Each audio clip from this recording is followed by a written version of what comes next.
I hope you are ready to start this afternoon. First of all, sorry about the confusion for lunch.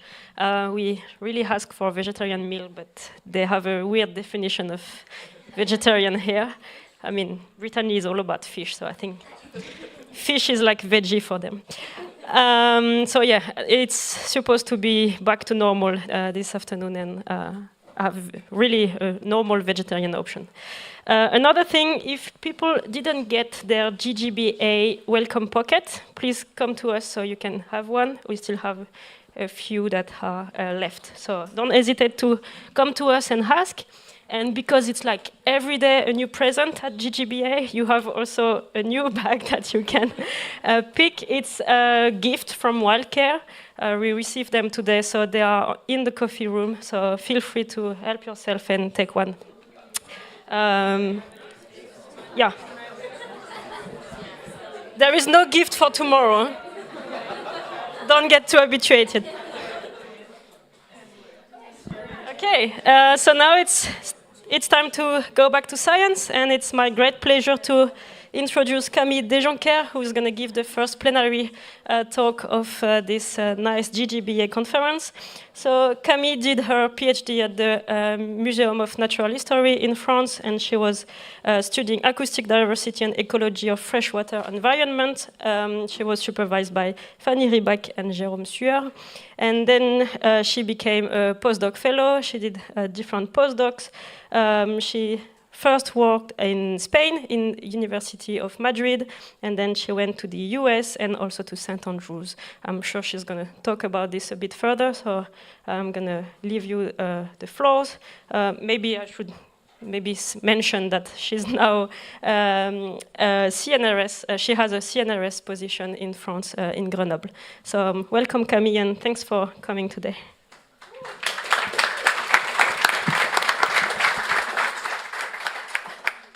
Thank you very much. Thank you for the kind introduction. And so I'm going to talk about acoustic species distribution models today. And so, yeah, I wanted to first say thank you to the organizers for inviting me. When I received the invitation, I thought, do I still qualify as a young researcher in bioacoustics? And I remembered this. This was my first congress, the Young Natural History Scientist meeting at the Natural History Museum 10 years ago. And, it's starting to be a long time ago. And I remember that, giving my first talk at a conference, in this kind of conference, was just great because there is this atmosphere of, you think that, finding a new network, and people are not here to judge you, you're here to share science. And it's generally the case in conferences, but it felt more welcoming when I started science. And so I guess today is my first plenary of my life, so I guess I still qualify, sort of, and yeah, I'm really excited to give this talk. I want to also thank my collaborators on the project that I'm presenting today. So Diego Yusia, who was my postdoc advisor in Madrid, Sara Vilén-Pérez, Paulo de Marco, Juan Bertran, and Rafael Marquez, who worked with me on this project. And I also want to thank the funding for that. As a quick introduction, just to tell you a bit about what I've done so far and before, I guess. I started, as Mathilde said, I started as a PhD student working on freshwater ecoacoustics. So for those who have never put a hydrophone in a pond, here is what it sounds like.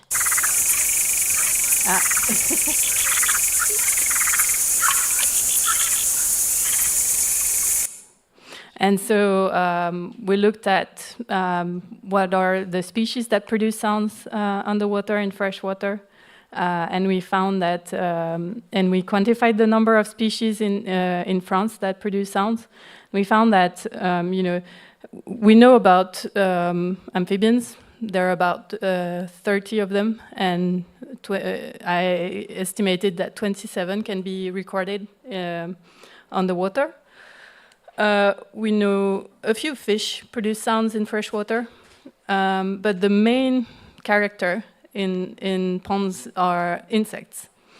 And we recently did an estimation of the number of aquatic insect species that produce sound underwater worldwide, and we estimated that 7,000 species potentially produce sound, but only 35% of the French species are kind of properly described. So there is such a huge gap in our bioacoustic knowledge of these species. So just because I love sounds, here is what those species sound like.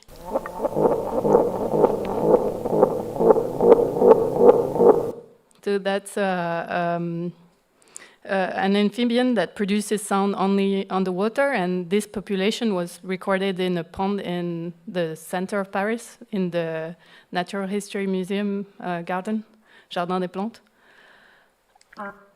That's a fish, very short. They just grunt. And that's an insect. Okay, the second part of my journey was about social plasticity. So I worked on two species of tree hoppers that are kind of like bugs that live on plants, and they are amazing because they produce vibrations on the plants. So those vibrations are transmitted along the plants. And they have two main types of signals. Signals that are produced in aggregations when they're juveniles, and signals that they produce as adults when they're about to mate. So here is their kind of the repertoire. That's the juveniles.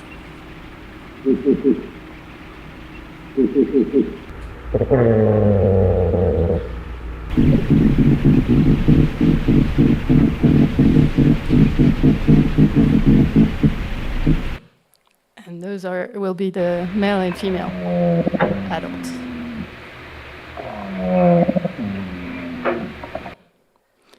So what's quite interesting with this species is the males will vocalize, and the females, if they like the male, they will respond with their own signals.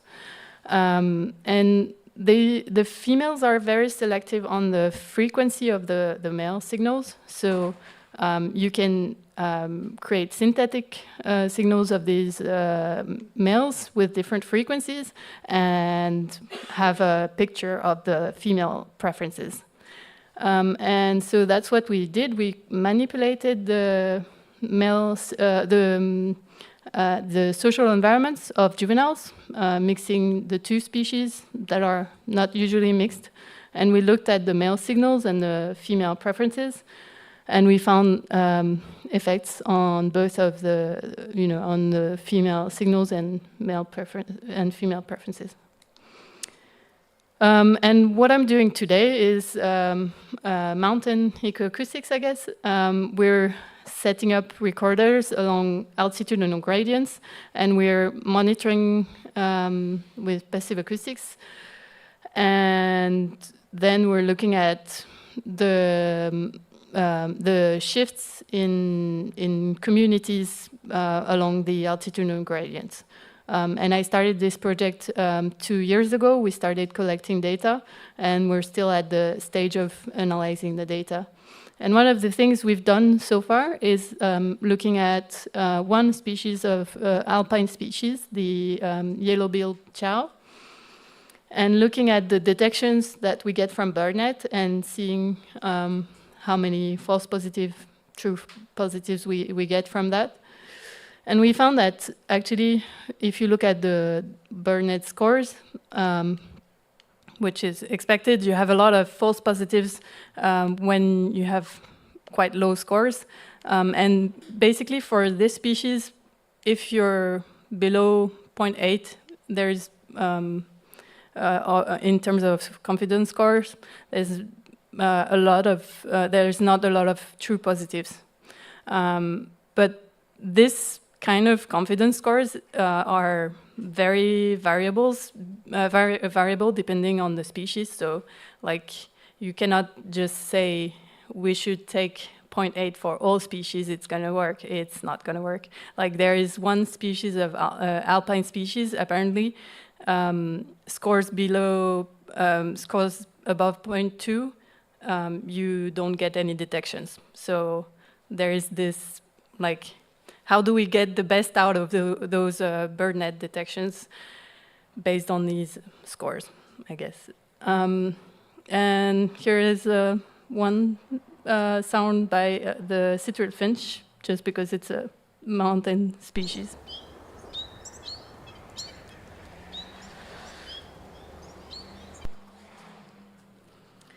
And if this afternoon you should also stay and look at the different presentations, but especially Paul's presentation, who's going to be presenting about denoising alpine soundscapes, and so based on recordings that we have collected in the Alps.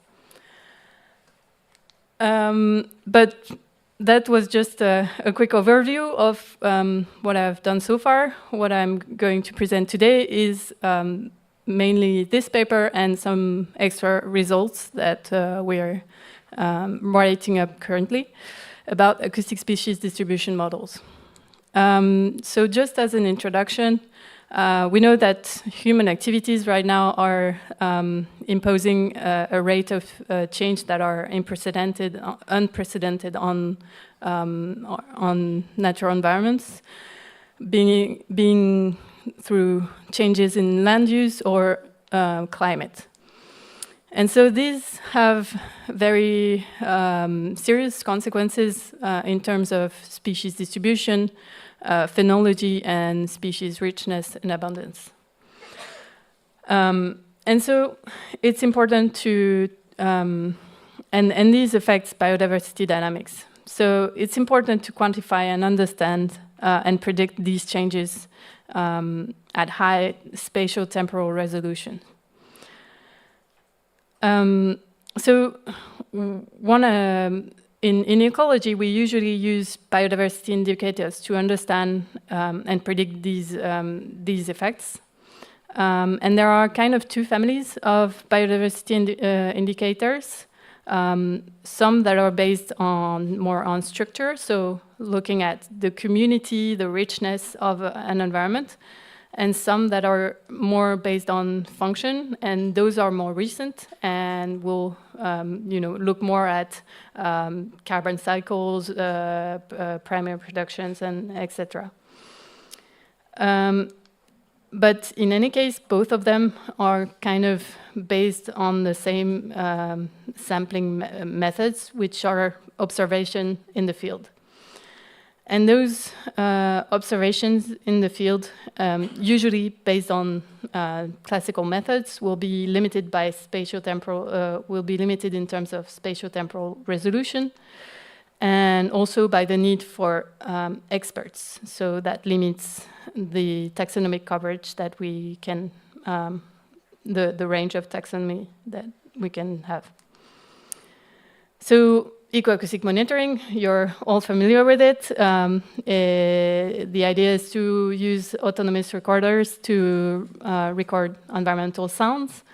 And they allow for sampling sounds in a non-invasive manner. They allow for strong spatio-temporal resolution because you don't need to be there in the field, so you can record for a long time and place several recorders in different places. It allows for large taxonomic cover. Of course, it's limited to species that produce sounds, but a lot of species produce sounds, as we all know. And it's multifaceted. It allows for looking at the structure of an environment, of a community. It allows for looking at non-biological sounds such as rain and wind and human-made noise sounds. And it allows also to have access to functions because animals produce sounds in different that are linked to different behaviors, ranging from reproduction, movement, foraging, alert, to territory defense. And there is another aspect of function, which is that there is a relationship between the frequency that an animal produces and its size. So larger animals tend to have lower frequency, and smaller animals higher frequencies. And that's also linked in terms of ecological functions, where bigger animals tend to be predators, so they have a higher trophic rank. And the last point is sound production is highly sensitive to environmental conditions. Like you don't expect a species to produce sounds when it's too cold. For example, insects that are that don't thermoregulate, they won't produce sounds when it's too cold. So coming back to species distribution models, there are two main approaches to species distribution models. One is it is called correlative, and it's models that are correlating environmental variables to presence, absence of a species. The problem with those kind of models is you can find presence records in environments that are not necessarily suitable for the species, just because they're passing by, like they're part of present in the area, just because they're like the population disperses, but they're not necessarily reproducing there. The other family is mechanistic models, and those models are based on processes. So they need species-specific physiological data, and then they use complex biophysical models to estimate whether a species can survive in those conditions. But this kind of data is really available only for a very limited amount of species. So it's not a solution that we can actually apply to many species, because it requires to put the species in those very harsh conditions of temperature, humidity, etc. So what about using acoustics to create species distribution models? Well, the advantage of acoustics is there is this link with behavior, and usually those sound-producing behaviors are critical for survival. So maybe they give us a bit of a better understanding of where the species are able to reproduce, feed, etc. So when we started this project, we just thought, how can we use acoustic data for species distribution models, and is acoustic data valuable for this kind of models? So we continued. We went back to what do we need for building a species distribution models. So first we need presence-absence data, we need environmental data, and we need models to link the two. And so we thought and proposed a 9-step framework that I'm going to present to you now. So I guess the first step is, what species do you want to work on? And so we advise that you to select sounds or species that produce sounds that are related to vital functions, such as breeding, feeding, or navigation. You also need species-specific signals, because if there is a signal that is shared between two species, and you don't know if it's one or the other, and species that are with clear taxonomic status. So the second step is to select monitoring sites. And so the idea for this kind of models is to do cross-site comparison along environmental gradients. And so for this model, we think it's useful to look at climatic extremes, because then that allows you to cover kind of the range of variation that the species is able to use. And then you need a species that is a place where you can find the species, and it's also easier when you don't have too much noise, because you can detect the species easier.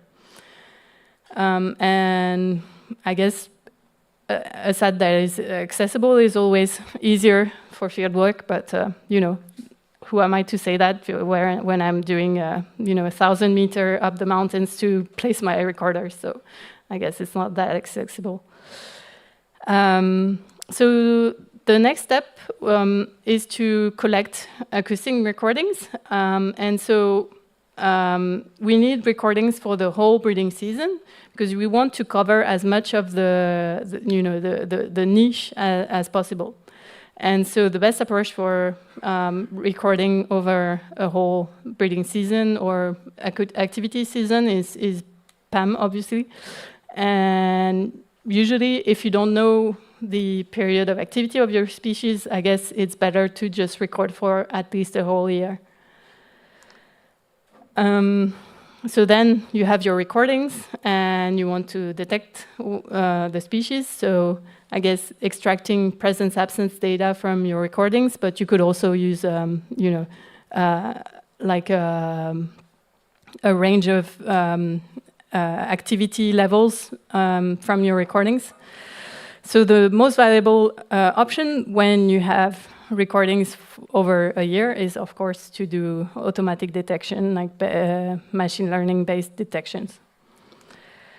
So the fifth step is coming to environmental data, and so we want data that is spatially and temporally available.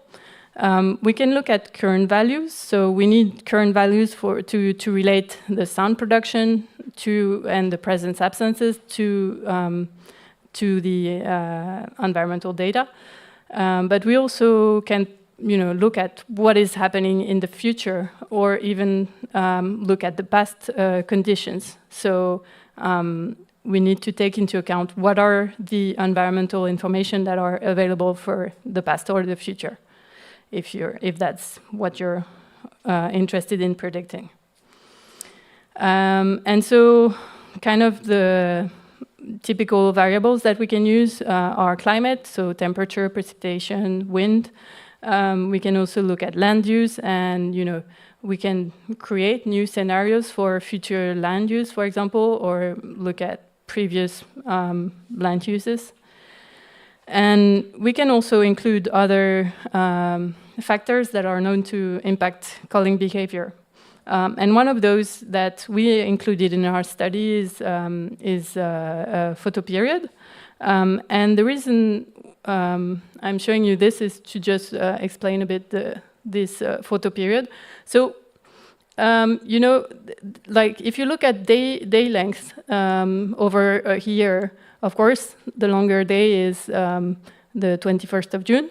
And then during the winter, well, that's true for the north hemisphere, at least. But and it would be the opposite, I guess, for the south hemisphere. But and then you have the shorter days in the winter. And then you can also look at the photoperiod change. So how much, a day, how much days are going shorter or longer over the year. And you can see that these two variables are shifted, which means that if we want to differentiate, if we want to differentiate March and October, here we have the same day length, but we have completely different photoperiod changes. So that's kind of like how you can choose between those two variables for depending on your species of interest. So the sixth step is to combine acoustic and environmental datasets, and you might think it's easy, but usually acoustics data is collected at the hourly scale or even continuous scale. So you have data every hour, whereas environmental data, usually like climate predictions, are made at the annual scale or monthly scale. There's even now a model at daily scale, but you need to summarize your acoustic data to fit that those two scales. And so the approach we've been using for this paper was to summarize the data, the acoustic data monthly, to have kind of a probability of calling over a whole month. Seventh step is to model environmental suitability for calling. So relating calling behavior to current environmental conditions and then using that to predict what is happening in new conditions, in new environmental conditions. So we proposed two alternatives in this paper, but there are many others that are possible. So one is just we call it the regression model, but it's kind of like a linear model. So we relate the activity probability with environmental variables, and that gives us kind of a environmental suitability for calling.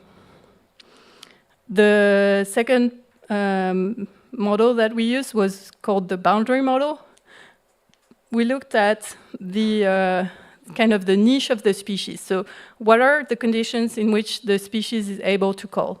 And then we look at what are the conditions in the local environment that we are looking at. So like what were the, what was the maximum and minimum temperature in May in the south of Spain? And that gives us, and we look at the overlap between those two conditions, the niche of the species when the species is calling, compared to what is the temperature, minimum and maximum. And so that percentage of overlap between the two maximums is going to give us a percentage of environmental suitability for calling. But of course, as I said, many others can be thought of. And so, for example, I know some colleagues are doing like machine learning models to predict environmental suitability for calling. The S step is to evaluate model performance, so comparing the predictions of our model with the observed values. And so it's kind of like what we do with machine learning models, where you kind of split the data into training and validation and look at whether your model fits the data properly or not. And then the last step is if your model is good enough, you can use the model to predict what is going on. And what's kind of new and novel for aSDMs is that we are able to predict at a monthly scale what is happening, whereas most aSDMs usually predict at the yearly or kind of an average for the species. So we have aspects of phenology and spatial shifts. So that's kind of the overview of the framework. And one thing that is kind of important to note is the range of variation in terms of environmental variables that is covered by these different models. So we have the correlative model here, the acoustic and two acoustic models, the regression and the boundary. And we see that with the correlative SDM, the temperature that we are able to cover is much lower in terms of range compared to the boundary and the regression model. And that is because most of the correlative SDMs are based on annual variable, on annual averages, whereas here we are able to have access to daily patterns. Okay, so that's the framework. What does it look like when we're applying to real-life species? So we have looked at two study cases. The first is the Iberian tree frog. And we collected data, well, I say we, but it was really Diego during his PhD. So it was quite a long time ago. And he collected data from two populations at the climatic extremes for this species. So then we fitted the regression model and the boundary model. And we see that this species tends to like hotter temperatures and tends to cool during months where there's a lot of change in photoperiod, and doesn't seem to cold much when there's precipitation. So we then validated our models, and we have quite good correlations between the predicted and observed values. So this is what you see here, the correlation values. And we also did kind of a categorical classification where above a certain threshold, we would consider its presence or absence. And we also got quite good results in terms of the area under the curve of for this. So here is what it looks like in terms of predictions. So you have calling behavior that starts around February towards the southwest of the Iberian Peninsula, and that sort of progressively goes towards the northeast of the Iberian Peninsula, with a peak of environmental conditions for calling around May. If we look at the difference between what is happening now and what will happen in the future with climate warming, we see that the conditions for calling are actually improving because it's a species that likes the hot. So they seem to start a bit earlier. Again, mainly in the southeast, and then they call more all along the period of calling until June. We repeated this and fitted this kind of model on 5 different species. Actually 4 new species, because this is the one I just showed you before. So 3 Cyanistes and 2 tree frogs. And again, we monitored them at their climatic extremes, looking at 2 populations each time. And we looked at 2 climate change scenarios. So the second most optimistic climate change scenario, and the most pessimistic one. And we also fitted regression models only because those are the models that kind of work a bit better. So we have quite a good fit for these models. Again, the observed is quite highly correlated to the predicted by our models. And you see that the curves are kind of all over the place. You have very variable responses to temperature, for example, where you have some species where there is an optimum for calling, and some species where it seems that it's kind of a negative relationship with temperature or a positive relationship with temperature. And so if we look at our 5 species, the mean suitability for calling over the 12 months and the whole distribution of the species, we see that some species are not that much changing with climate change, and some are very highly negatively affected, while some are winning. And if we look at the overall distribution of the environmental suitability for calling, so here we have the optimistic scenario and the pessimistic scenario. Again, we see that some species will kind of lose a lot, some species won't be too much affected, and some species will win a lot. If we look at phenology now, we see that the species that are not too affected are, not too affected in terms of phenology either. But so again, we have first line is the optimistic scenario, and second line is the pessimistic scenario. And we see that in blue we have the current situation, and we see that the circle and the area of environmental suitability for calling is much smaller in some species like these two, and they tend to start earlier and finish much earlier in the season. Whereas for this species where the area is increasing because it's the environmental suitability for calling for this species is increasing, and it tends to start earlier and finish kind of later as well.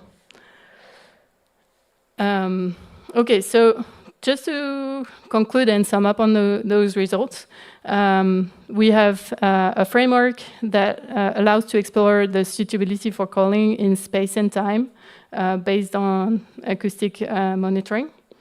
It allows for robust predictions, and when we look at the study cases, we see that different species have very different responses to climate change, and so that we need to take into account the differences between species for that. In terms of spatial shifts, we see mostly northward and shifts, and also some shifts towards the mountains. And in terms of phenological shifts, we see an earlier onset of breeding season, and also a tendency towards earlier end of breeding season.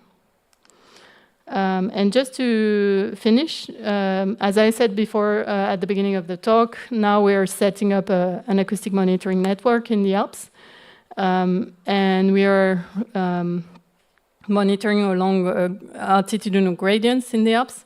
So that allows us to have access to a range of environmental conditions that are highly variable. And we have also ecological data to combine to it. So we're not looking only at the story told by acoustics. And so the plan is to go a bit further with those models and do multi-species modeling, looking at environmental data, but also potentially interactions between species. And so producing those spatio-temporal models that will give us information more about understanding acoustic activity, mapping sound diversity, predicting global change, and generating conservation strategies for those species. And just to finish, in 2 weeks there is the Ecoacoustic Congress, and I'm going to be there. And so if someone is also coming, I'm happy to see them there. And thank you for your attention.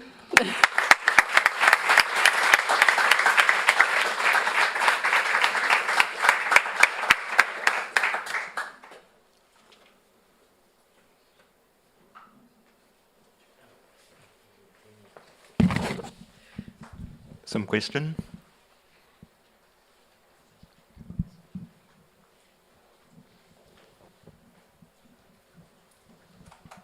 Thank you for the talk.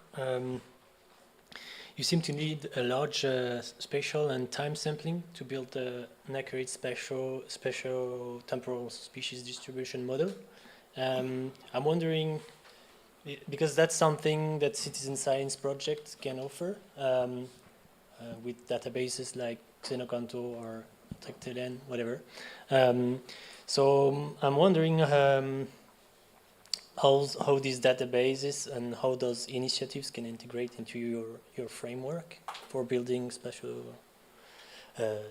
temporal species distribution models. Thanks. Yeah, great question. I think for what we have done so far, we have mainly been recording, over a longer period at several sites. And so usually, I think, maybe correct me if I'm wrong, but in citizen science, it's more opportunistic recordings, and so there is a lot of bias to account for. So, I mean, as long as you account for those biases properly, it should, it can definitely be integrated in those in this kind of models.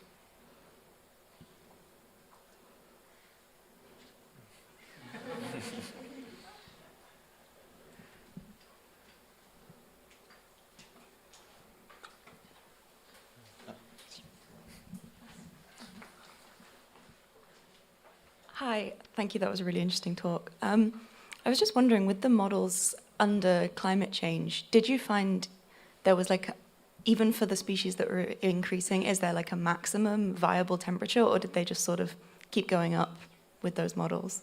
Mm-hmm. Well, for our model, we don't really have a maximum, but there is only so much environmental conditions that are covered with these kind of correlative models. Yeah.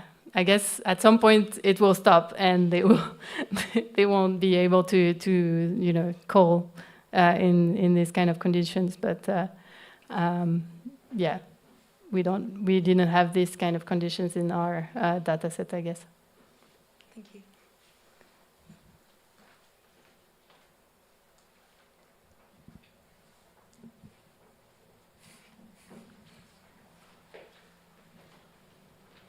Thank you for your presentation. My question was about the climate change models. I feel like there is an uncertainty regarding these models, no? Because they are just predictions. And how do you take into account this, the uncertainty of these models when you then apply you use them in your own models? Mm-hmm. That's a great question. Yeah, I think that's one thing we haven't really accounted for in our models, but something we plan to integrate in the future, because of course there is several levels and several layers of uncertainty that are kind of adding up. So yeah, that's definitely for future development.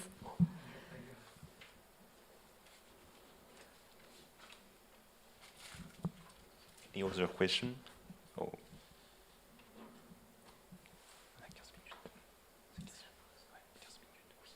Okay, so we have 15-minute break.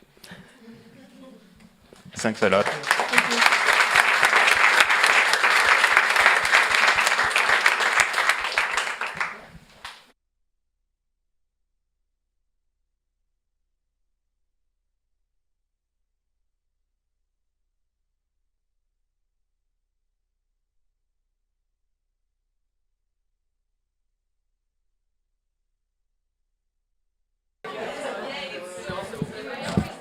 C'est bon? Allô? Non, c'est pas bon. Okay.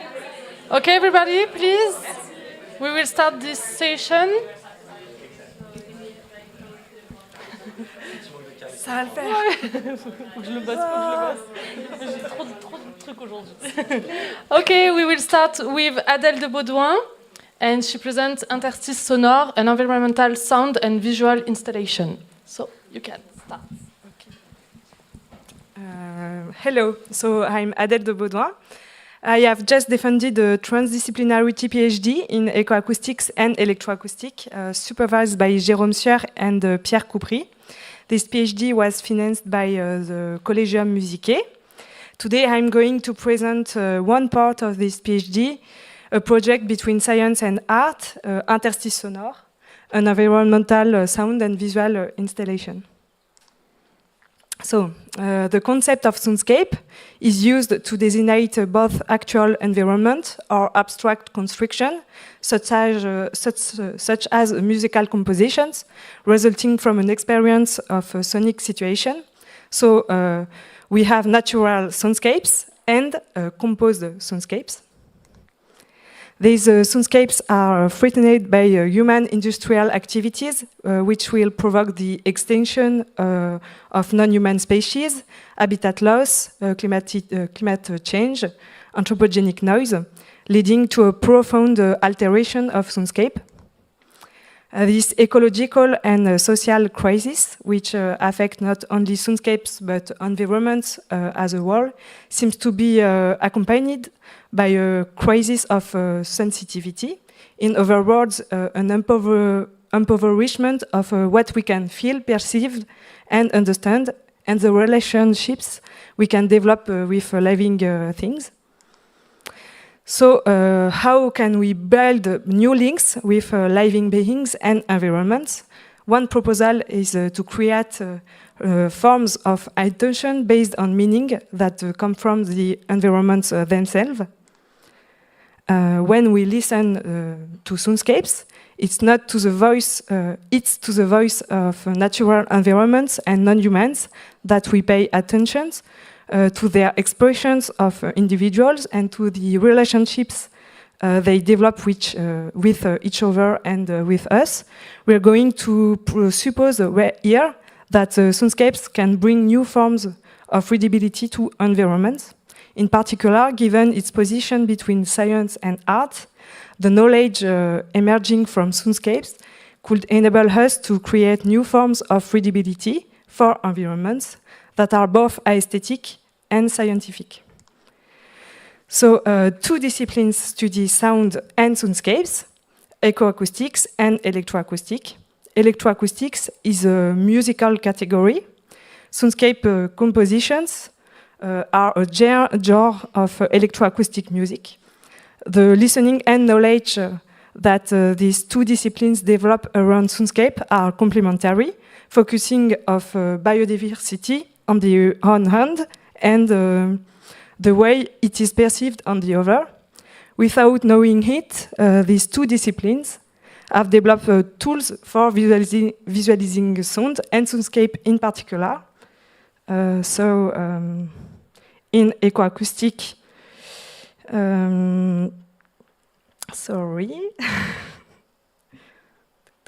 in ecoacoustic, visualization can be used to perform ecological analysis. To the left on the screen, just here, is an example where automatic sound recordings have been made in Australia, and this visualization shows the evolution of animal presence over a whole year with different colors. In ecoacoustic, there's a visualization are used to understand elements such as compositional gesture.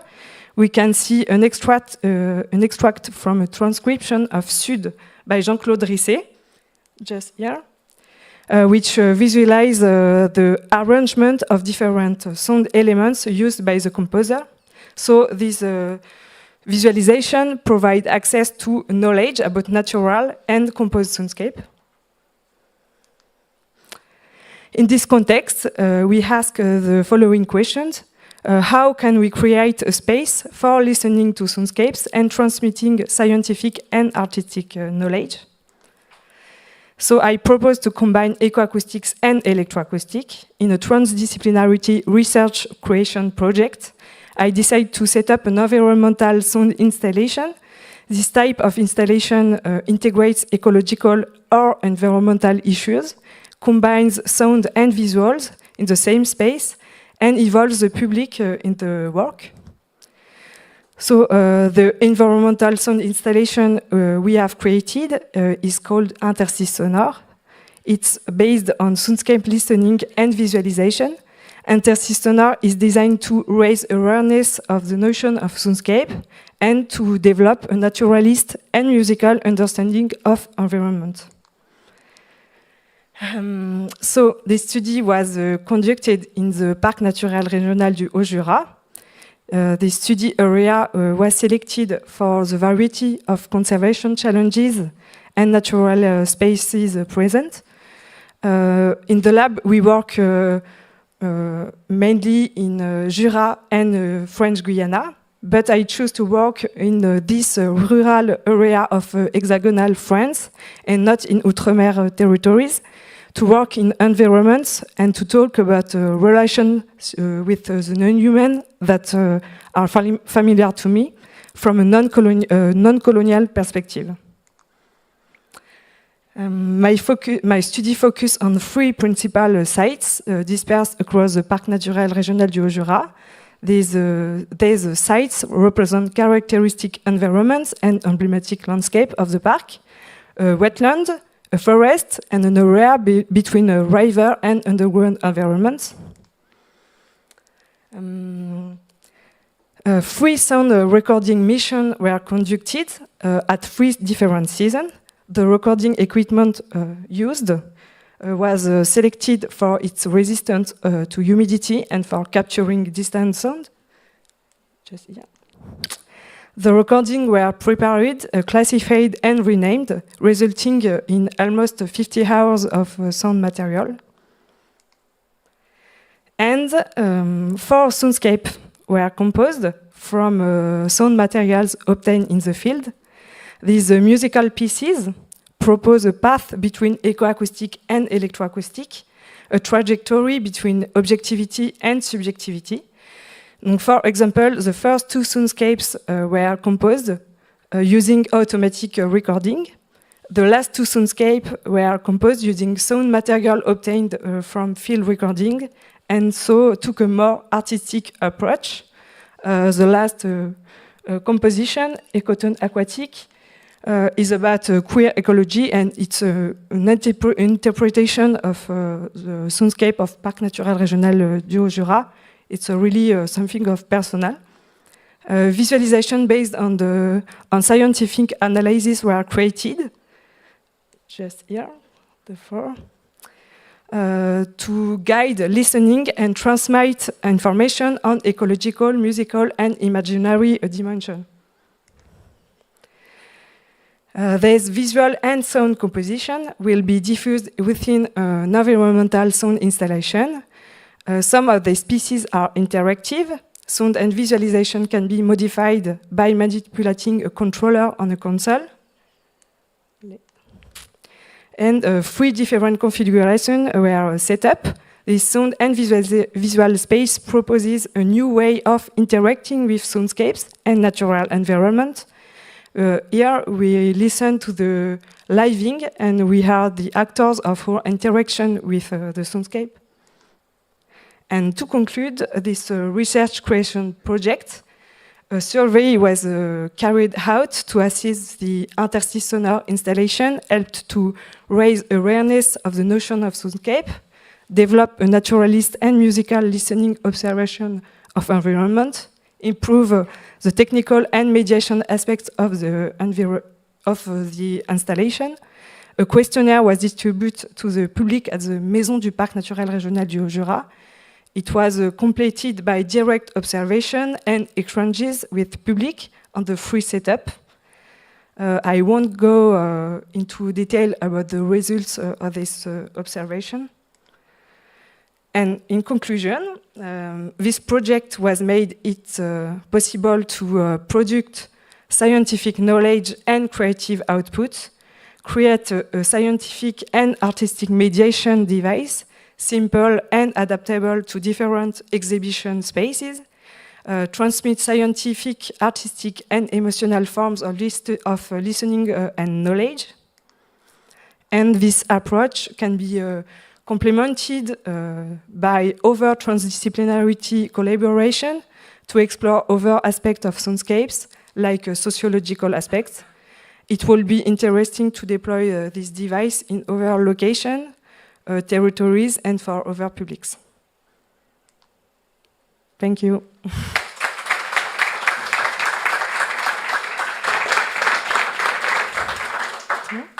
Thank you, Adèle. There are some questions?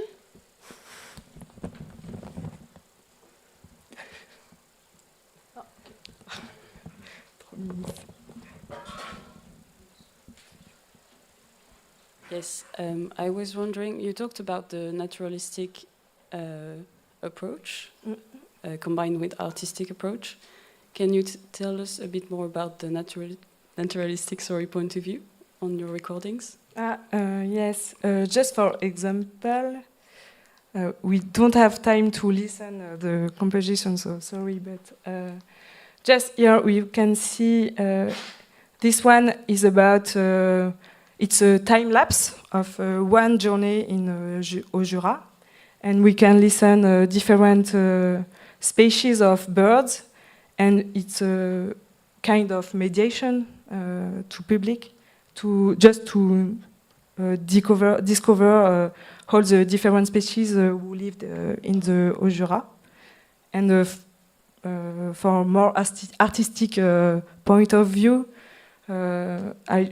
like I say, the last species is about queer ecology and is about my perception into the soundscapes, and it's more, yes, personal. Yeah. Thank you.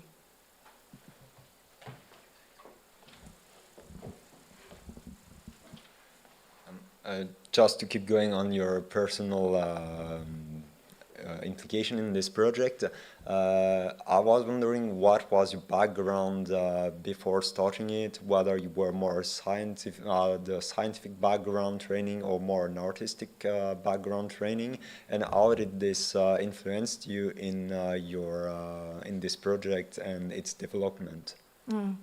I am a conservation biologist.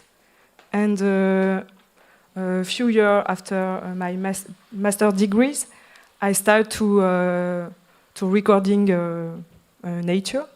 So the two sides of this of my personality have really influenced this project. So yeah, it's a balance between the both.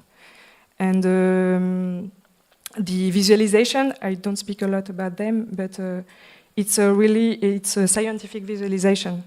So we can use this visualization for mediation, but to ecological analysis, musical analysis. Yeah.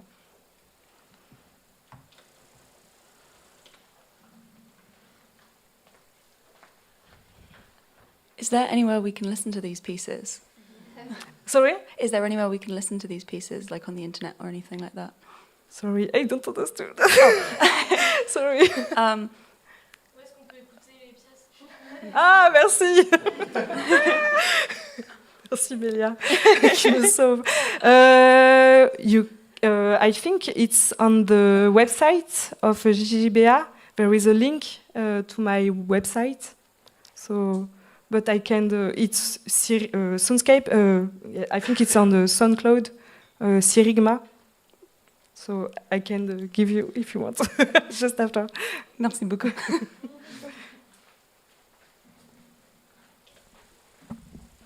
Okay, thank you.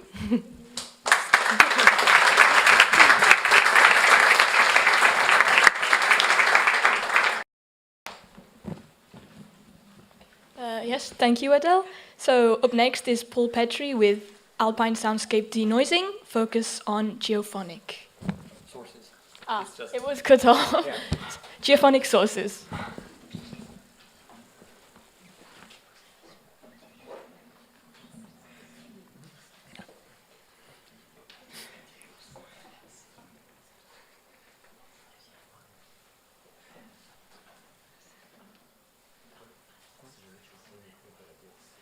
Here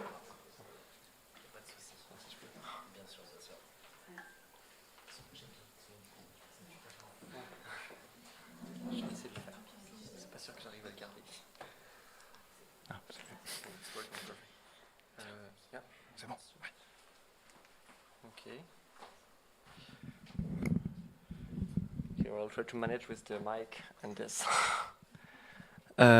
Okay, impressive. So I'm Paul Petrie, and today I'm going to present I'm a master intern at the LICAS, the Laboratory for Alpine Ecology, supervised by Camille Desjonquère, just over there.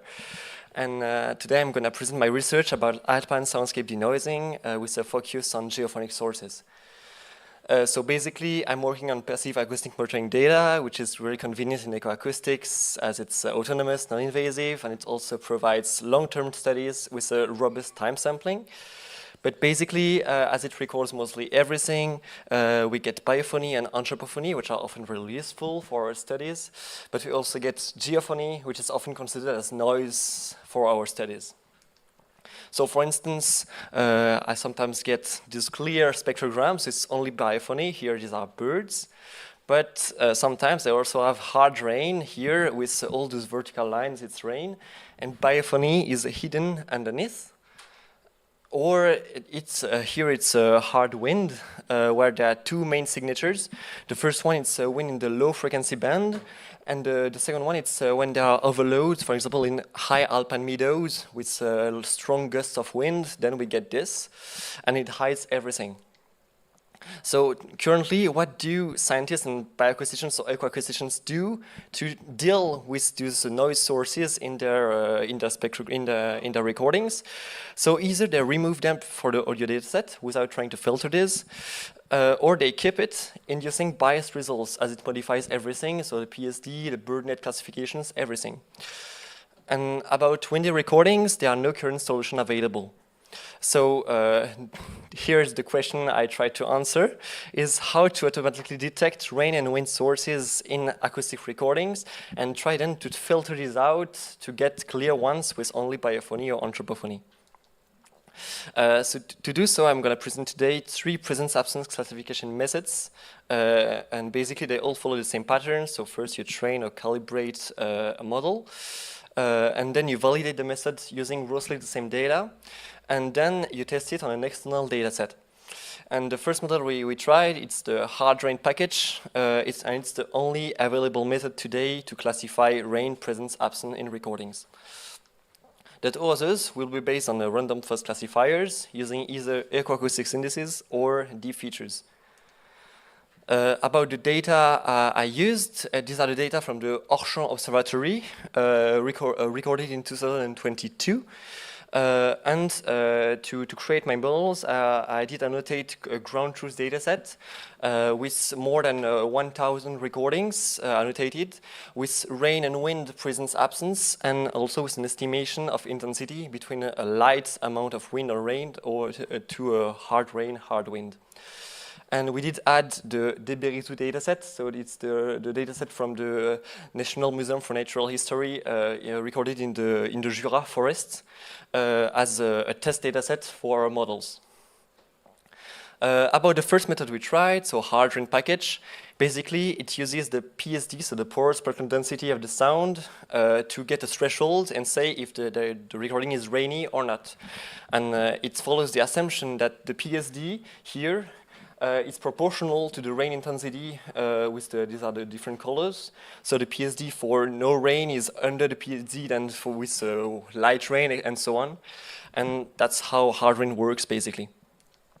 The other method just showed that ecoacoustics indices are biased by rain intensity in a sound, in a recording. It means that for these 8 ecoacoustics indices, the value with no rainfall here is always different than the value with heavy rainfall, and there is a gradient between these with light and moderate rainfall. It means these indices are sensitive to the rain presence or absence in recordings. And the last one, these are the features from the VGGish algorithm. And basically it turns the soundscape into a 128-dimensional vector filled with deep features through a convolutional neural network. And using just dimension reduction on our data with these VGG features, we clearly see some clusters for each rain intensity here. So with the rain 3, rain 2, and 1 are totally different from the recordings without rain. And we get the same for the wind, where there are clear clusters for each wind intensity. So about our first results, we wanted to show whether our own data set from Alpine Soundscape was also sensitive to rain. Our actual annotations from this data set is also sensitive to the rain intensity. And so I did plot for these ecoacoustic indices, their values function of the presence or absence of rain and with the gradient of intensity. And for instance, these two here are really sensitive to rain presence. We get the same conclusions about wind recordings. So ecoacoustic indices are really sensitive even for our data set. So then we did perform 4 models. So the 2 random forest classifiers using VGG and ecoacoustic indices, and also hard rain with using the original program from the article, and a hard rain V2, which is slightly modified. We just modified the parameters at the beginning. And we did run a lot of models with different parameters at the beginning of the program. And what we can conclude is that the performance metrics for each models are really consistent for our 2 random forest classifiers, while for hard rain it's not so consistent. So maybe the model is not so good, it's not as good as our random forest classifiers. And that's the final model we did choose for each method. And so we get the same conclusion. So the random forest classifiers are far more consistent than the hard rain method. And we tested these results on an external dataset from the Berry-Zoo. And we also get really good results with the same conclusions. So it's convincing for future work. About wind, it's the same. So always there is a consistency with random forest classifier, which comes back with good results at the end for the selected models. And with also here the same conclusion, so with a higher rate of true classifications for the random forest compared to the hard rain algorithm.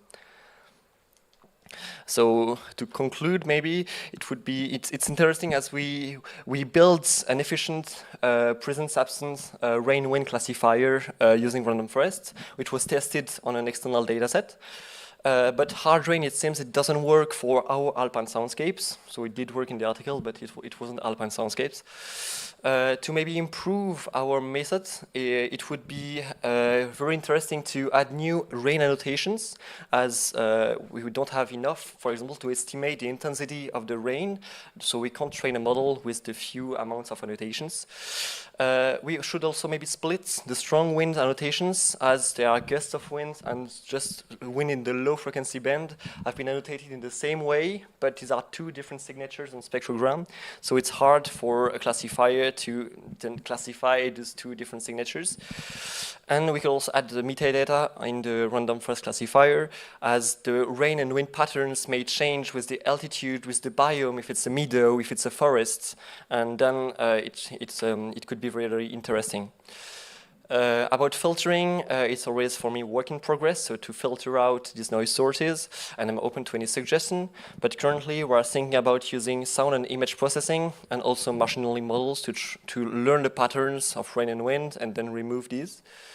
And just to give you an example of what we're trying, that we're trying some filters from the scikit-met library in Python, and where we compare the raw recording, here it's a rainy one, with the recordings after 3 filtering methods. And so we get different spectrograms, but it's just, for example, for now a try. It's not, we don't have good results for now. And that's the piece I want to acknowledge, bibliography, and thank you for your attention.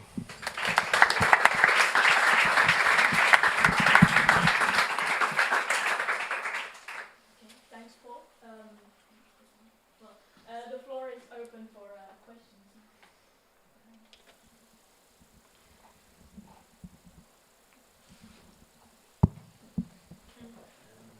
Thank you.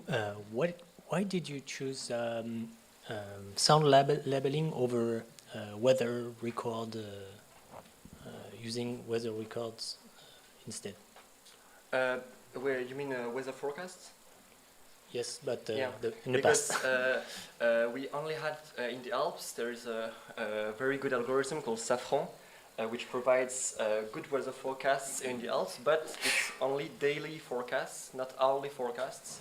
And then it's not there is no rain all the day long if it says it's rainy this day. So I use this data to annotate my recordings, but it wasn't possible to just to label the recordings. Thank you.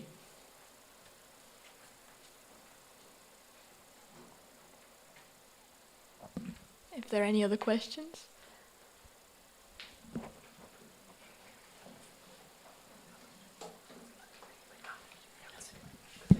Thanks for the talk. Will you make the models available? I think a lot of people would use it. Yes, it's open science is good, so yeah, I would say so. But I'm not the supervisor, so. Are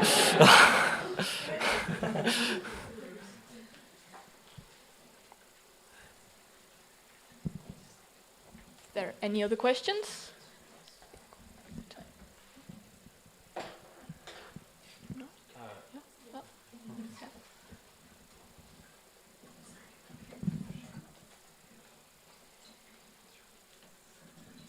Thank you, interesting talk. What are the deep features? Are they different acoustic features, or can you explain further? No, there is no scientific explanation for these features. It's just VGG-ish is a large deep learning algorithm which turns a soundscape into a large vector with and it was trained on YouTube videos, so but it's really good for ecoacoustics data as we have. And then, but there is no physics or scientific explanation behind these features. It's just numbers. Thank you.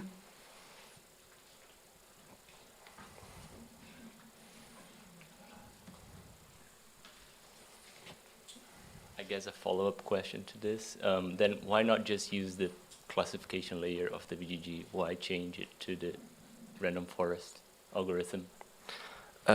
Because when we the UMAP I did plot were showed there are real clusters for example wind intensity, but it was because it was a supervised UMAP, it wasn't unsupervised. So actually VGG-ish were good at clustering rain, but for wind it was blurred in the cloud of points. And so we've decided to try some other method. Yeah. Okay. Okay, well, if there are no more questions, thank you, Paul.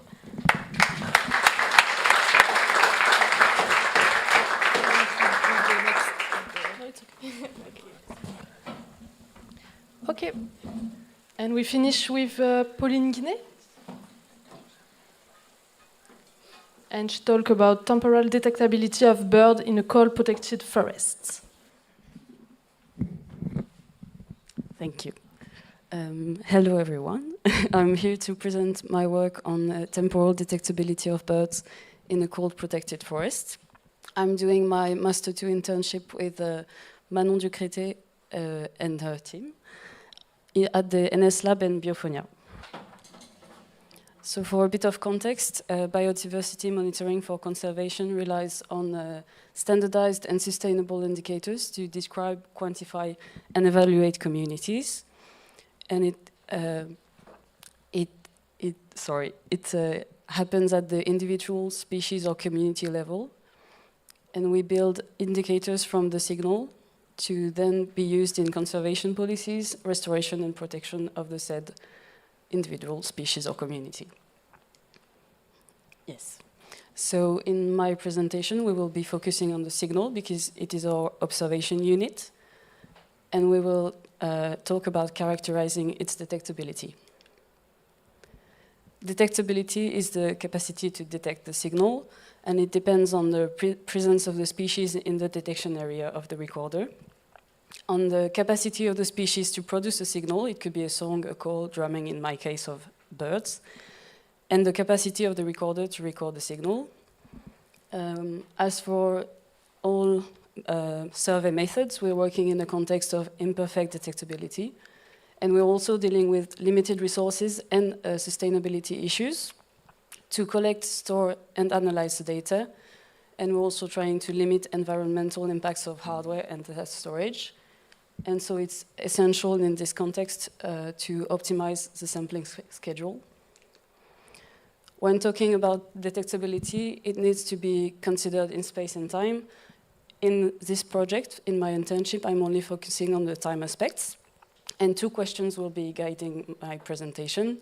The first one is, when should we record? And the second one is, for how long? I, like many people here apparently, I work with data from the DBA research program. So this is the site, sorry. This is the site. It's the Rizou forest in the Haut-Jura in France. I have data from March to July 2023, so one spring, and these 4 sites here on the map. We chose to study 21 indicator bird species depending on their ecology, vocal activity, vocal intensity, and repertoire. And the data is from 4 autonomous recorders that recorded 20 minutes every hour around sunrise, so from 1 hour before sunrise to 3 hours after.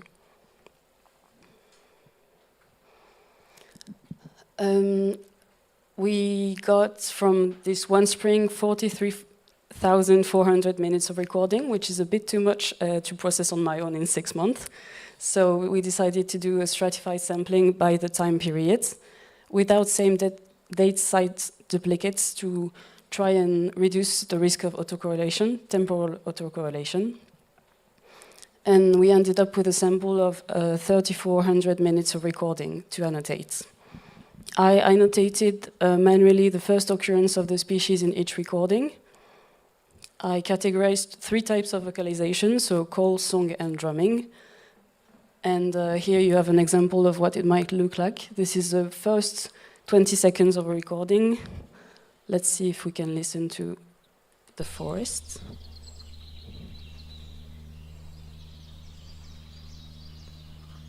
Yeah.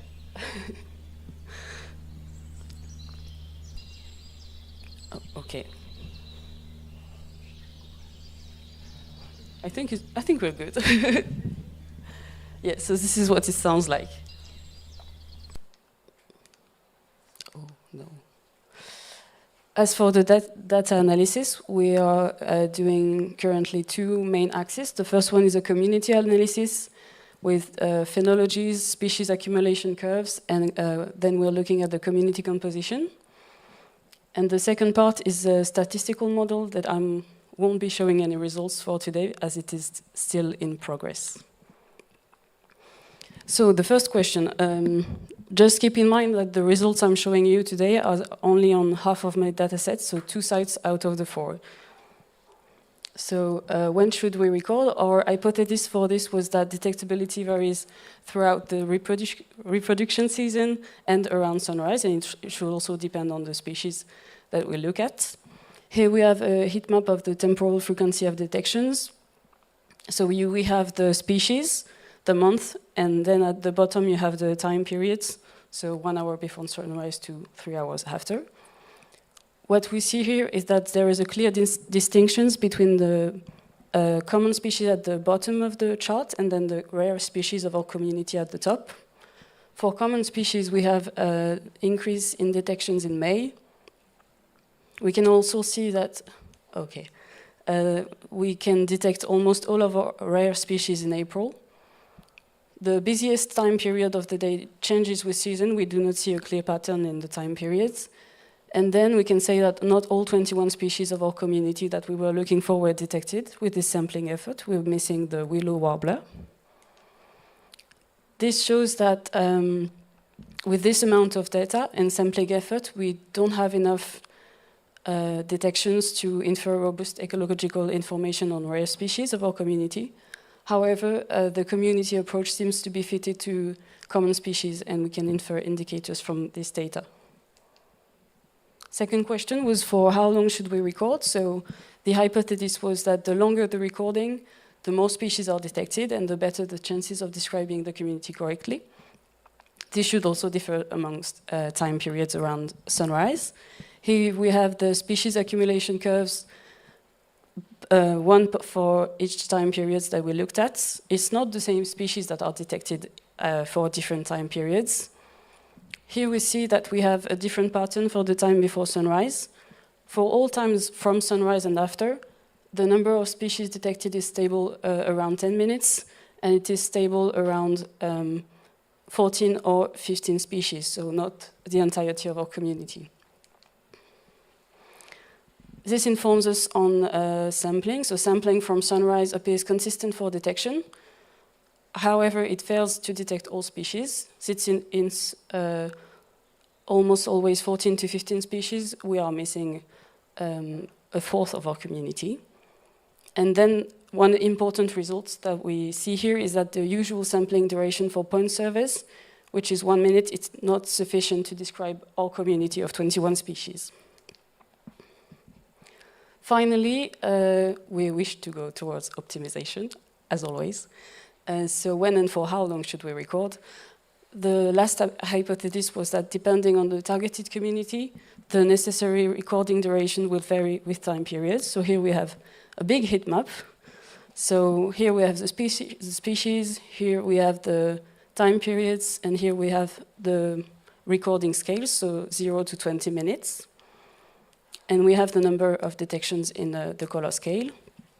What we see here is a dichotomy between the community detected before sunrise and after sunrise, with the block of common species mainly being detected from sunrise and after. Except for the time before sunrise, about half of our community is detected in 1 minute recordings, so it is the first bar here each time. And this draws the line between common and rare species in our community. And we can also say that this pattern is consistent through the season. So depending on the focus of the study, we have to adapt the sampling protocol and the sampling schedule. So if we wish to study common species that could be of interest as potential indicators of global change, 1 minute from and after sunrise is sufficient. However, for rare species that could be of interest as umbrella species or bioindicators, for example, we have to sample at least 10 minutes before and after sunrise. As a take-home message, I have 3 points.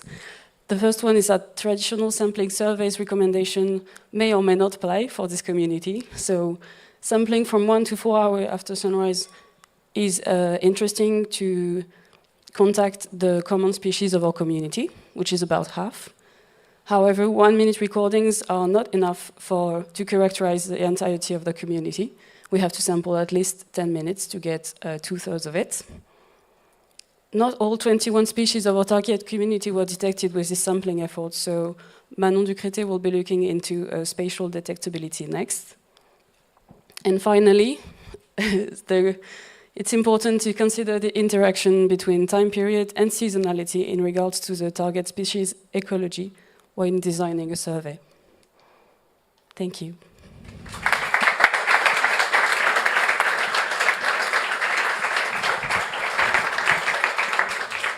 Okay, thank you, Pauline. Any question? We have the time. No? Ah, yes.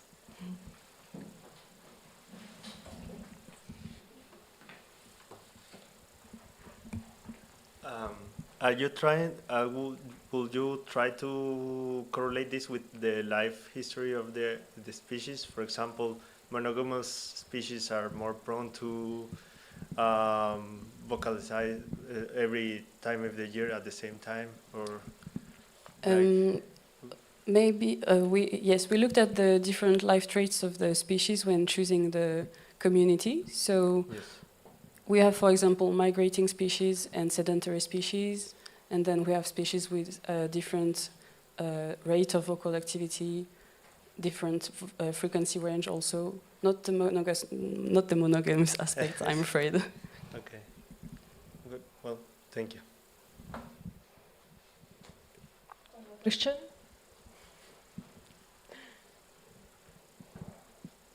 Okay. Thank you. Thank you.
We can now welcome Justine Firardet, who will talk about passive acoustic in Antarctic and Mediterranean seas to compare nictemeral rhythms of marine mammals and anthropophony.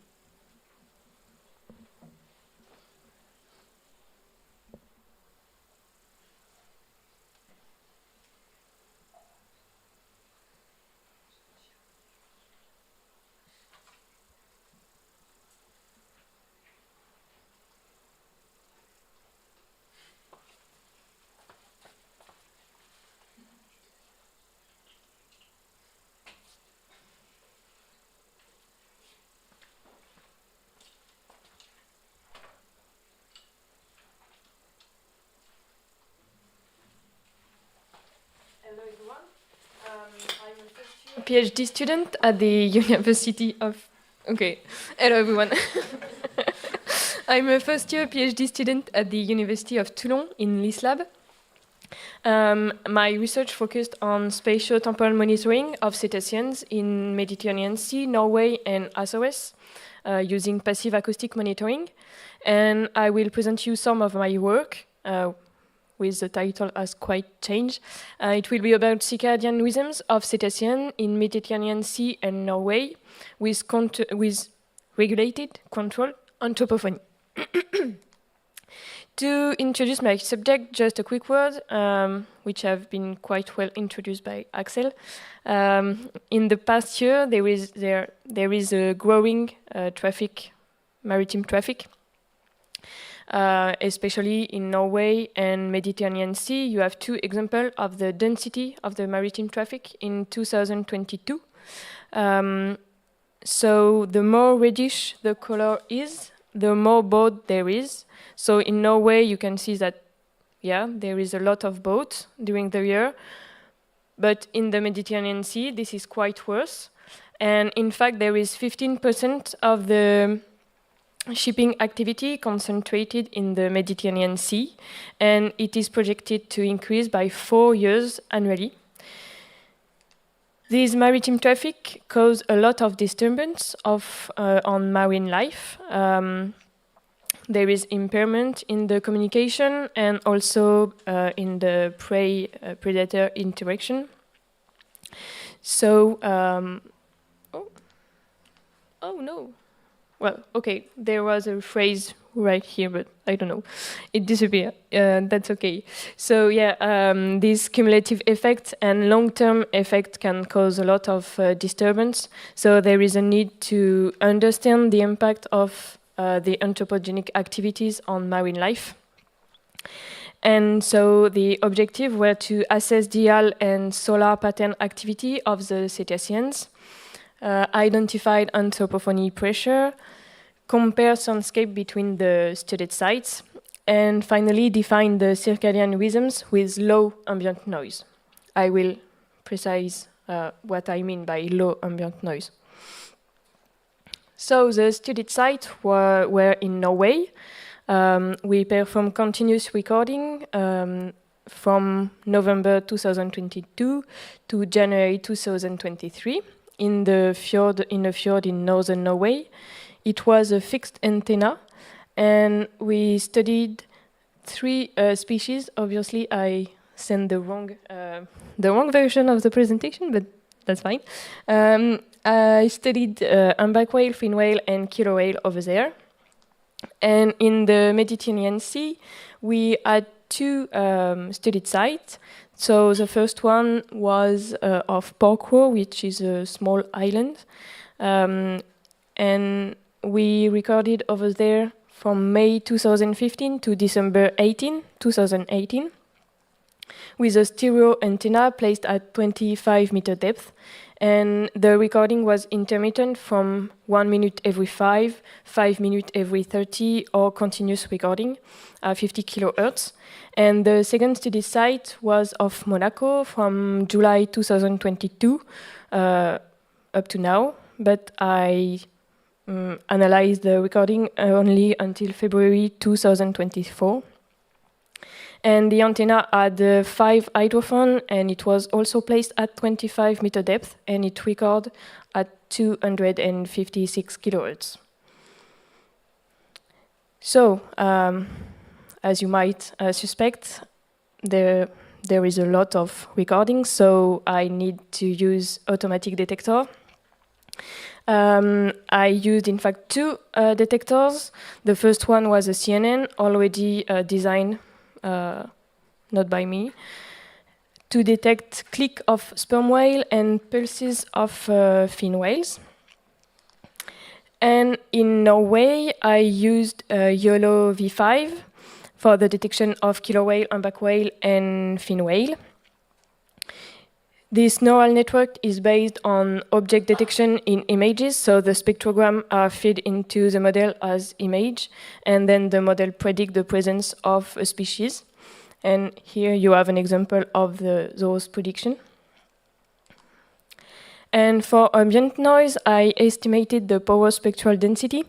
So this is a measure that estimates the power of a signal for its different frequency. You can see an example here with the energy and all the frequency analyzed. There was a measure per 10 seconds of the signal, and then conversion in decibels by normalization with hydrophone parameters. And we focused on 3, but mainly 2 frequency band of interest, low frequency and high frequency. Low frequency between 10 and 400 Hertz, and high frequency between 6.5 and 12.5 kilohertz. Kilohertz. Okay, so about circadian rhythms. First, in Norway, you have here the activity according to the solar period. So with the mean number of detection per 5-minute periods, according to night and day. This is in Norway, so there is polar night, and I only included okay, I forgot something very important. Because, this is the wrong presentation. I made a huge mistake. Okay, with the estimation of ambient noise, I only selected the recordings with low ambient noise. Like, I determined the median ambient noise for each site, and every recording which was above the median, I removed them. And the goal was really to capture the rhythms of the cetaceans without the ambient noise. Okay, so I go back again. The rhythm for the cetaceans in Norway,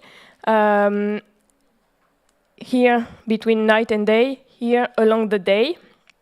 So here you have the mean number of vocalization per hour, and you can see that solar period and time of the day significantly influence humpback whale and killer whale acoustic presence. Fin whale are only influenced by the solar periods, because if you see here, for fin whales, they are quite present along the day with small variation. And the 3 species exhibit different acoustic presence on a daily basis, so that's what you can see here, with the fin whale quite present along the day, killer whales that are more present in the morning and on the evening, and killer whale during the night and evening. Humpback whale, sorry. In the Mediterranean Sea, I did not find any differences between acoustic presence between night and day for sperm whale and fin whale. And about the probability of detection along the day, for sperm whale we have a maximum detection probability around noon and around midnight and noon. And for fin whale, this is quite similar with Norway. With Norway, we have quite the same pattern along the day, with the lower at the end of the day. And now, what about ambient noise? So here you have the ambient noise in Norway. I cut the recording period in two, between the beginning and the end of the recording period. Here, this is the low frequency, and here, this is the high frequency. Low frequency usually represents the maritime traffic. This is where we found usually the boats. And we can see that this is relatively stable along the day. So we don't have an higher activity of the boat at any period of the day. This is quite similar. And which is quite interesting is that this is really, really different in the Mediterranean Sea. In blue, you have the recording from Monaco, and in red from Porquerolles. Sorry. So you can see that the patterns are really, really different. In Monaco, and we cut the recording period in two between summer and winter. In Monaco, you can see that in winter, here, this is relatively stable. But during the summer, you have a huge peak of noise during the day, between 10 p.m. to 6 p.m. And this really, this is potentially highlighting the tourism pressure of Monaco. And of Porquerolles, this is another pattern with a peak around 2 p.m. and a peak around 9 p.m. And here, what I did not mention is that this antenna is located 5 kilometers away from a ferry route from Marseille-Toulon to Corsica. So those peaks potentially represent the noise made by the ferry crossing the Mediterranean Sea to go to Corsica.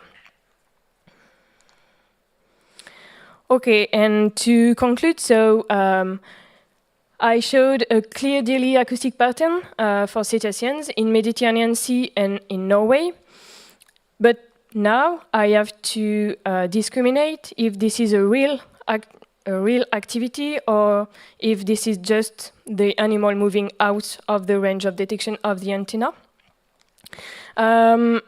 We will confirm the suspected pressure from maritime traffic using AES data. So AES data, this is the position of the boat. And further research are needed to investigate long-term effects of anthropophony on cetaceans' behavior. And to do so, we have to run some simulation to see how the species behave when there is a high ambient noise. Thank you.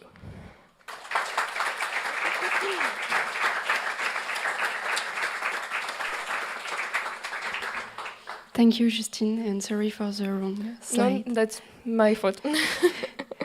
Is there any question?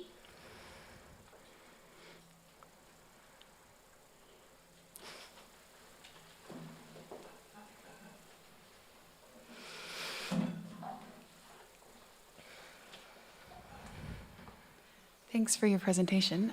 Did you do any manual validation of your species that the CNN detected? Me, no, but it was done before. Okay, thank you.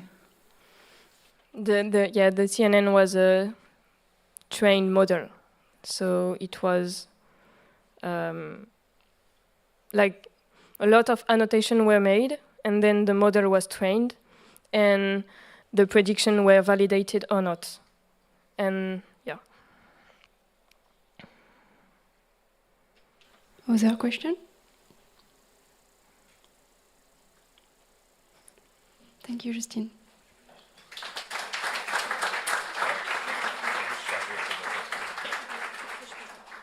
Okay, next up we have Skye Wynn Simmonds, who's going to present on trade-offs when we're talking about acoustic propagation models in coastal environments. So take it away, Skye.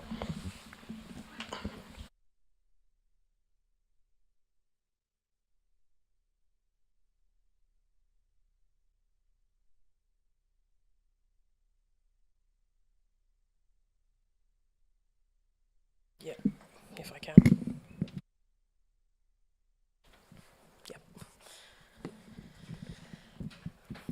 So hi everyone, my name's Skye Wynn Simmonds. I'm a first year PhD student working on the impact of noise on the behaviour of harbour seals.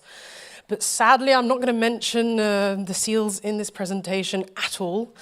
But anyway, so I'm going to present the trade-off between accuracy and computational demands for acoustic propagation models in a coastal environment. So you all know it, but over the past decade, there has been an increase in human activities in the ocean. This intensification has contributed to differences in the marine soundscape, impacting certain species like marine mammals.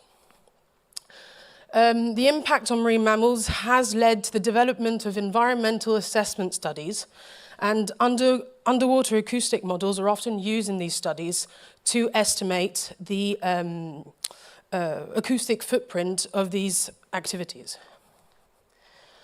Unlike measurements, models actually enable larger and, well, spatial and temporal coverage.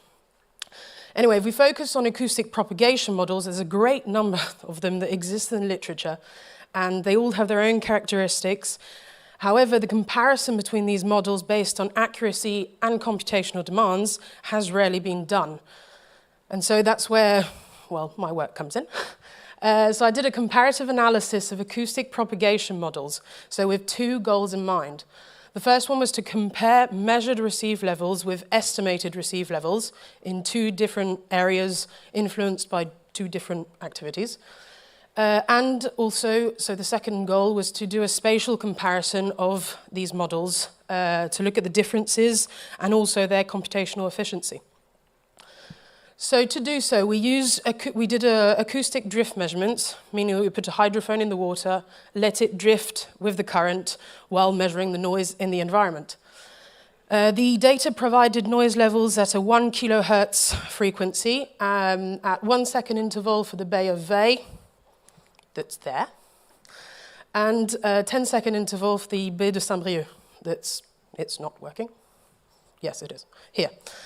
For the estimated receive levels, we use the sonar equation. I don't know if you all know it, but it's just receive levels equals source level minus propagation loss. Because we're comparing various models, I used 4 simple models that are based on a spreading law, so it's alpha times log of the distance. In our case, alpha varies between 10 and 20, 10 log of distance being the cylindrical spreading, and 20 being the spherical, yeah. We also used 2 complex models, being Bellop and energy flux, that uses the environment to estimate the receive levels. So to start off, we just simply plotted our measured receive levels according to the distance and applied a broken stick model on our data. So it gave us 2 parts. The first one was where our receive level decreases proportionately with our distance up to a certain point, where beyond that point, there's no relationship between these 2 parameters, and the receive level actually blends into the ambient noise. These 2 equations represent the equation of the slope of the first part, so for both bays. And it's a simple y equals ax plus b, but well, because it's negative, it's more like y equals b minus ax, which represents, again, the sonar equation. So you've got y, that's the receive level. B, so the y-intercept, is the source level, so 122 and 148 for each bay. And then the propagation loss, that is, again, the spreading law, so it's alpha times log of the distance. So this method gives us three things. The source level that we'll use afterwards to model our receive levels. The propagation loss that's approximately 15 log for both situations, and that will be confirmed when actually comparing our measured receive levels with the 15 log model. And also it gives us the distance at which there is no relationship between receive level and distance, and so we filtered out that data to be able to really compare our measured receive levels with our estimated receive levels. So I made it simple, put it into a table, and so we looked at two different metrics. The first one was the percentage of overall overlap between measured receive levels and the models. So we've got relatively similar percentages for the both bays. This does not always work. Yeah. And there's three models that are the highest. So you've got 15 log, logically, we found it with the broken stick model, energy flux, and BELOP. We also looked at the percentage of data within a 3 dB error of our receive levels, and, well, shocking, 15 log and energy flux have actually got similar, very similar percentages. And then you've also got BELOP with a lower percentage, but still remains higher than the other models. So we decided to keep these three models to do the spatial comparison between one another. So for the spatial comparison, we used, source level of 200 dB that we positioned strategically in our area. And so you got source 1, source 2, source 3, and then we compared our models by doing the difference. So you've got energy flux minus 15, BELOP minus 15, and BELOP minus energy flux. So in terms of accuracy, 15 log and energy flux are very similar, especially when you look at source 1 and source 3. Their differences are actually close to 0. However, there's a few differences, and that's obvious in source 2. So we decided to put the source in the bay, and so energy flux does not propagate on the sides due to the land being in the way. I'm a bit trembling, but yep, there. You've also got an island that, okay, I'm just going to show it like this. Here, that's called Les Îles de Saint-Marcouf, that's in the way as well, so energy flux does not propagate beyond that island. And you've also got a sandbank just there, so that goes up to, well, close to 0 and then goes back down, so energy flux does not propagate when 15 log does. Talking about BELOP, between, well, the both models, you've got these sort of round circles, and that is actually linked to how BELOP is propagated. So it's a propagation using rays. And so sometimes when you've got the rays, you've got areas where we call them shadow areas. And so BELOP, the noise levels via BELOP will be lower than the other models. And you've also got the differences linked to the bathymetry with 15 log. For the computational demand, so 15 log, is instantaneous. Energy flux is a bit longer, and BELOP is ridiculously long, but yeah. So in conclusion, so you've got energy flux and 15 log that are closest to our measured receive levels, especially when you look at the percentage of data within a 3 dB error. 15 log is very close to energy flux, except when you've got high variability of your bathymetry. And in terms of computational demands, 15 log is very fast compared to energy flux, and especially compared to BELOP. So if you're looking at data such as shipping activity, and so you want to estimate the noise levels, you have to take into consideration the volume of simulations required. And so 15 log, we've realized, is actually a fast and relatively efficient model to use in an environment with little variation. Thank you for your attention.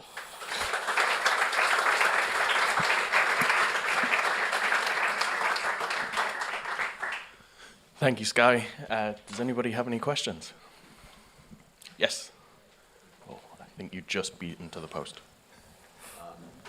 Thank you for your presentation. Very quickly, you showed that 15 log is kind of the best model, but is also suffering from major drawback when you take into account the local bathymetry and topography. Are you planning to develop or improve a model to take this into account as part of your project?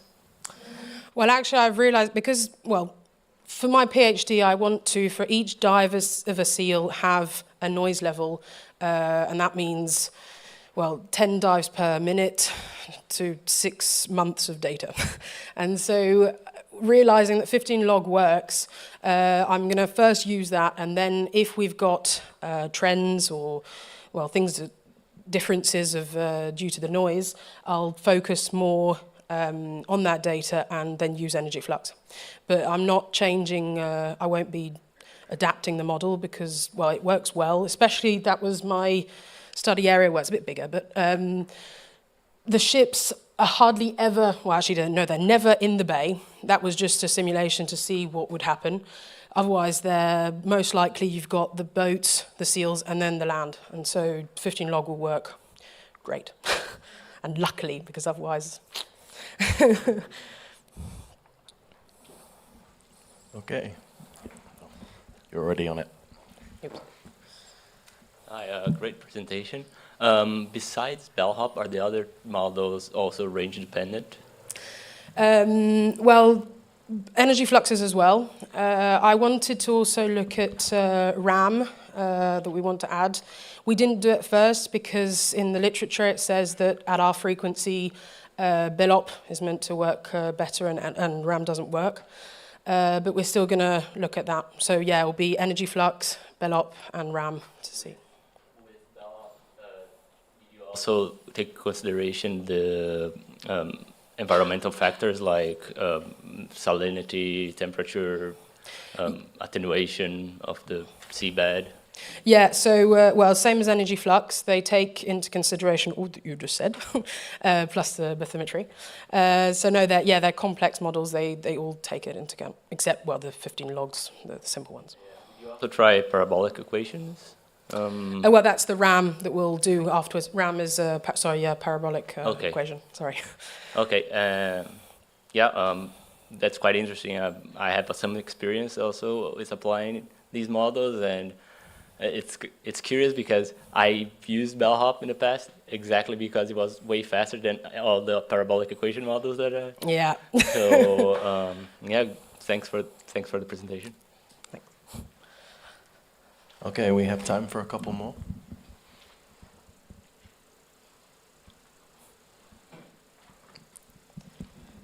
Or not. Yeah, it doesn't matter. Or not.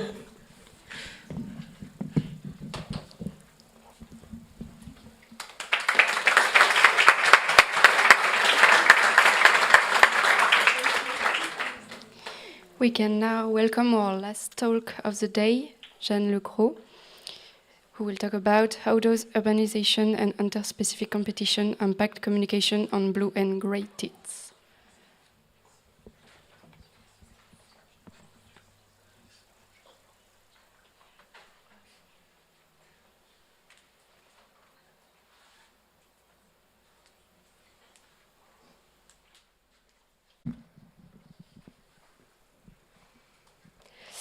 Okay, hello everyone. So I'm a first-year PhD student in the Université de Bourgogne in Dijon, and today I'm going to talk to you about how urbanization and interspecific competition can impact the communication in blue tits and grey tits. So urbanization is a topic that has received an increasing interest in the past few years, as it is a way to understand how human activities can impact wildlife.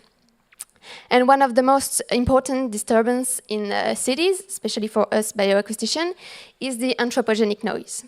This noise is characterized by low frequencies that reduces the acoustic space available for birds, because birds can't sing in these low frequencies without risking being masked by the urban noise. So to cope with this reduction of resource, it has been shown in many bird species that they increases the frequency of their song when the noise amplitude increases. This way they can sing above the urban noise and still can be heard by other individuals. But the anthropogenic noise is not the only parameter that can reduce the acoustic space available for birds. The interspecific competition can also do that. And when two species share the same acoustic niche, or the same niche in general, there is a phenomenon called the character displacement that can happen. So the character displacement is when two species that live in allopatry share the same niche, but when they occur in sympatry, there is an overlap between the niches, and so this increases the interspecific competition. In order to avoid that and to avoid that one species would be excluded by the other, there is the character displacement that can happen, and so the dominated species will change a bit here the song, but it could be also the color or the food they eat. It depends on what you're studying. But they can change a bit the song, and so decrease the overlap between niches and the competition. So we can see how both urbanization and interspecific competition can induce changes in the songs of birds, and how by reducing the acoustic space available. The question is what happens when we take these two parameters together. So that's why we try to address here. We studied the blue tits and the grey tits because it already has been shown in grey tits that they sing at higher frequencies in urban noise.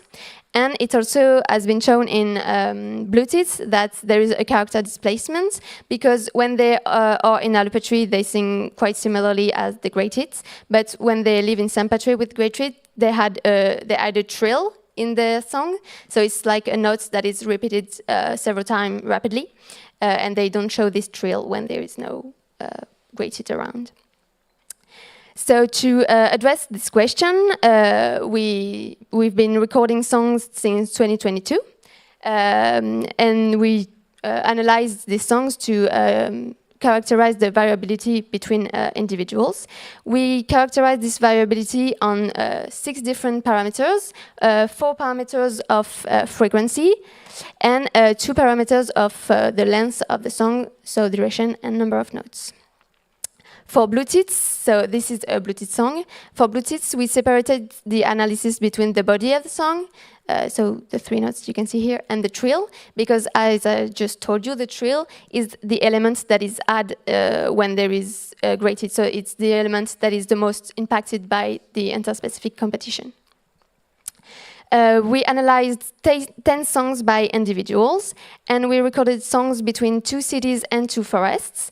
This way we could have gradients of noise pollution that we measured using sound level meters in dBA and dBc. And we could also have gradients of relative density that we measured using abundance index for each species at every point where we recorded individuals. So we used a selection model method using the AIC, and we found the following results. So for grey tit songs, to begin with, we didn't find any significant effects on the length parameters. However, we found for the frequency that the acoustic pollution had an impact. So here is the maximum frequency in function of the acoustic pollution, and you can see that both in forest and city there is an increase of the maximum frequency when the acoustic pollution also increases. And we found the same results for the minimum frequency that you can see here. The minimum frequency in function of the acoustic pollution, and it's even more marked than for the maximum frequency. Concerning the blue tit song, so that is for the body part of the song, not the trill, we didn't find any significant effects, but we found tendencies that seem to show that the grey tit abundance still have an impact. So this is for the minimum frequency, and you can see that when the abundance of grey tits increases, the minimum frequency also increases, both in forest and city. And we found the same tendency for peak frequency, but still it was not really significant. Finally, for the Bluetooth trill, so the little part that is added, we still didn't find any significant effects on the lens. However, this time it was again the acoustic pollution that seemed to have an impact. So this is for the maximum frequency in function of the acoustic pollution, and here you can see that this effects of the acoustic pollution only occurs in forest and not in city.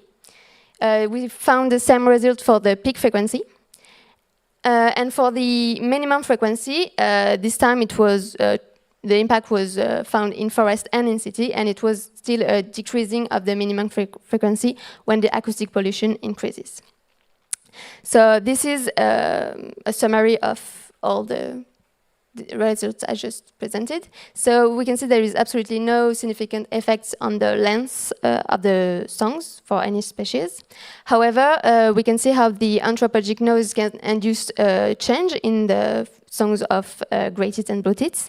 In grey tits, as it has been shown in literature, and so it was quite expected, there is an increase in the song frequency due to the acoustic pollution. But what was more surprising is that the trill in blue tits decreases in frequency when the anthropogenic noise increases. So that was quite the opposite of what we would have expected. It also seems that the abundance of grey tits, so the interspecific competition, tends to induce a change in frequency of the body of the song of blue tits. This time also increasing the frequency. So this is to illustrate a bit more the results. So here you have a song of a blue tits and here a song of a grey tits. Here you can see the urban noise that is occupying the lower frequencies. So the blue tit trills tends to, the trill of the blue tits tends to decrease in frequency, but you can see that there is still a gap between the urban noise and the minimum frequency, because blue tits tends to already sing higher than grey tits. So it's not necessarily a problem if they sing at lower frequencies. We expected that the frequency in grey tits was increasing, and that's what we found. But you can see that if this frequency increases, it will meet the frequency of the notes in the body song of the blue tits, and so that's why we can imagine that it's why they also increase the frequency, so they are not in the same frequency range. So it decreases the interspecific competition. So we can see how there is an interaction between the reduction of acoustic space between interspecific competition and anthropogenic noise. So that's why it's important to study these two parameters at the same time. We have some perspective for the futures because we have still songs that we recorded in Lyon that we have not analyzed yet.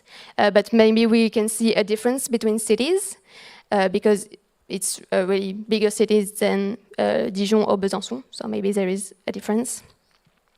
And we also didn't analyze the type song birds were using, but we can expect a difference in the repertoire size in forest and in cities. So this is still something we have to analyze, and we're trying to use maybe deep learning methods to have an automatic detection of the different song types. Thank you for your attention.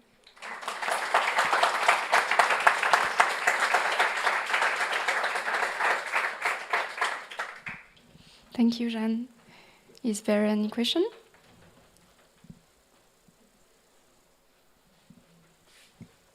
Yes.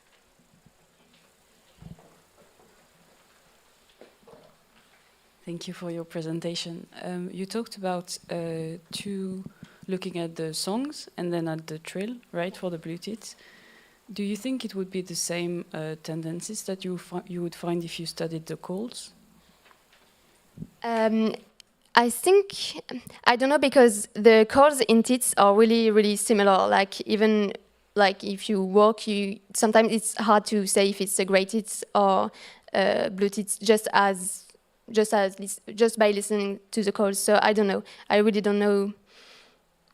I think there will be no difference between grey tits and blue tits. So yeah, maybe they also increase the calls, but both. I mean, both species. Other question? Yes? Is that like an inference of the call rate or something like that with the urbanization between does a species increase its call rates with like when it's no noise environment compared to like a forest where it's wild? We didn't check that, but yeah, probably. Yeah, because I mean, just by listening and by remembering when I was in the field, I think it would be more. There would be a more important call rate in forests, even if it's not that logical. But yeah, we didn't test that. Yeah.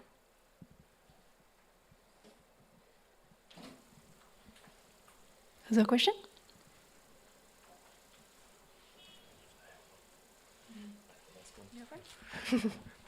I was wondering how you measured anthropogenic noise. Was there a specific, well, noise levels ambiently anyway?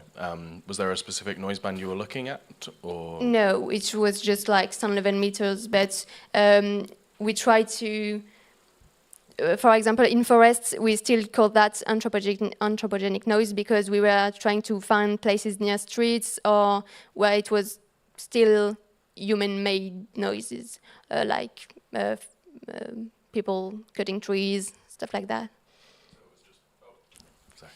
So it was just overall sound pressure level? Yeah, for the, yeah. Okay.